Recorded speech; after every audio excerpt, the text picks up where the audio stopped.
आज आपने इस गर्मामयी सदन में मुझे बोलने का जो मौका दिया, मैं आपका बहुत बहुत आभार व्यक्त करता हूं। और मेरी स्थिति कुछ और है, क्योंकि अभी जो पक्ष और विपक्ष, मैं एक अलग इंडिपेंडेंट अपने इलाके से चुन के आया हूं। मेरा कर्तव्य है, मेरे इलाके के लोगों ने, जिसमें किसान भी हैं, मजदूर भी है, कमेरा वर्ग भी है, सभी ने जो मुझे इस सदन में भेजा है, मुझे सभी की बात रखनी है। और वैसे तो हर व्यक्ति को पता है जो सदन में बैठा है कि पूरा हिंदुस्तान, पूरा भारत गांव में बसता है। और गांव का किसान,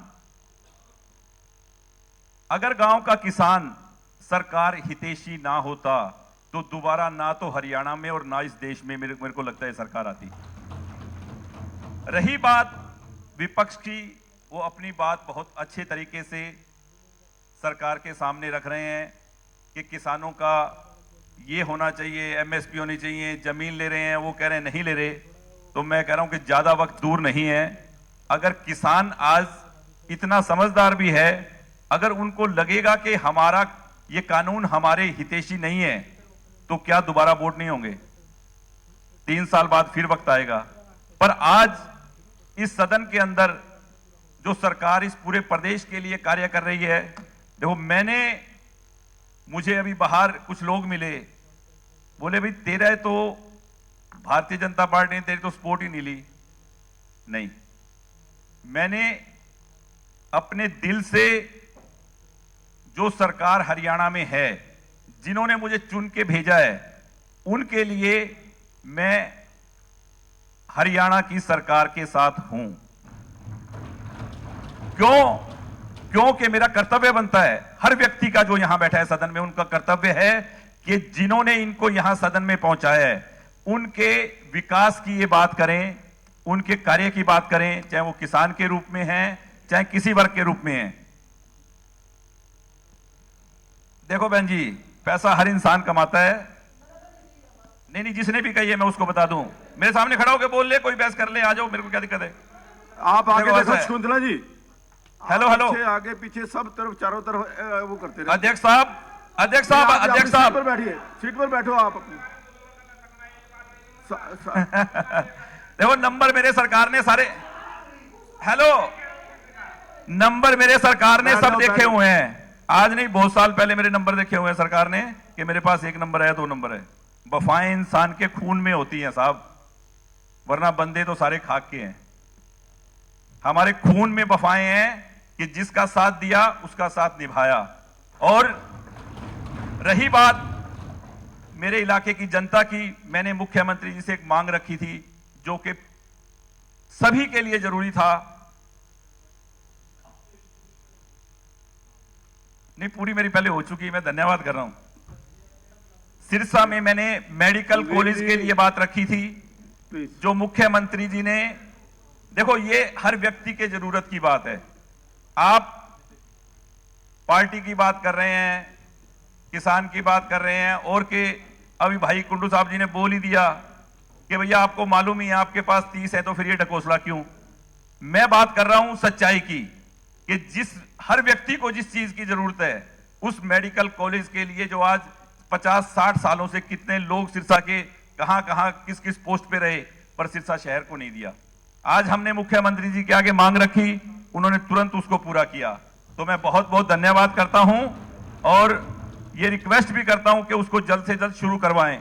और देखो, कृषि के ऊपर मुझे एक बात मुख्यमंत्री जी की पता है सिर्फ, कि इन्होंने कहा था डबावाली में कि भाई तुम्हारा मुआवजा आ जाएगा, जबकि सिरसा का किसान उस 16-17 के मुआवजे को 300 करोड़ रुपए, जो कि हरियाणा में सबसे ज्यादा था, वो इन्होंने देने का काम किया। इस बात के लिए ये बधाई के पात्र हैं और मैं बहुत बहुत धन्यवाद देता हूं कि जो आपने सिरसा के किसानों को, जो कि वो भूल चुके थे कि ये मुआवजा आएगा कि नहीं आएगा, और अब भी 18, 19 और 20 का जो मुआवजा किसानों को मिल रहा है। देखो, चर्चा, बहस, ये चीजें सब सदन में होती हैं और चलती रहती हैं, पर सच्चाई जब वोट आते हैं, जब पता चल जाता है कौन किसके साथ है।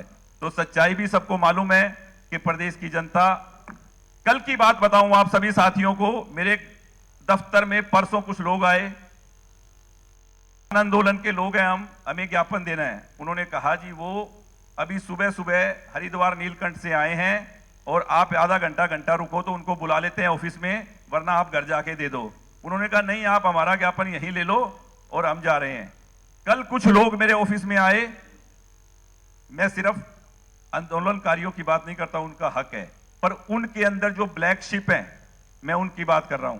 मैं नाम लेके बता सकता हूं अभी कौन कौन आए।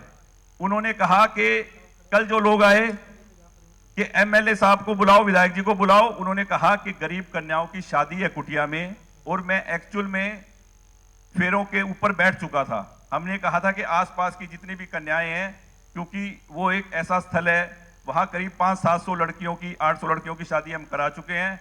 कल भी 26 जोड़े आए जिनकी शादी की, पूरे दहेज का सामान दिया, मैं फेरों में बैठ चुका था। उन्होंने कहा कि आपको ज्ञापन देना है तो आप कुटिया में चले जाओ, ऑफिस में क्यों मांग रहे, ऑफिस में आके क्यों कर रहे हो ये बात। पर वो ऑफिस में नहीं आए, क्यों कि उसमें राजनीति ज्यादा।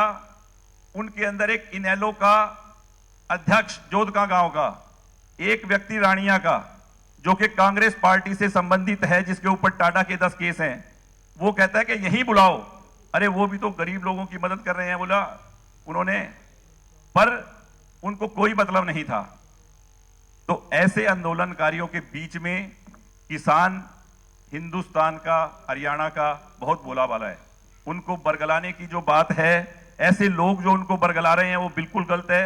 अध्यक्ष महोदय, मैं सिर्फ यही कहूंगा कि किसानों के जो हक की बात है, हम मुख्यमंत्री जी के आगे रख सकते हैं, और ये जिन्होंने कानून बनाए हैं देश में, उनके आगे हमारी बात रख सकते हैं।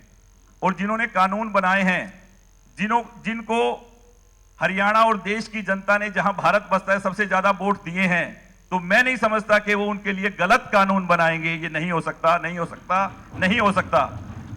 आज कोई कुछ भी बात करे, ये सच्चाई है।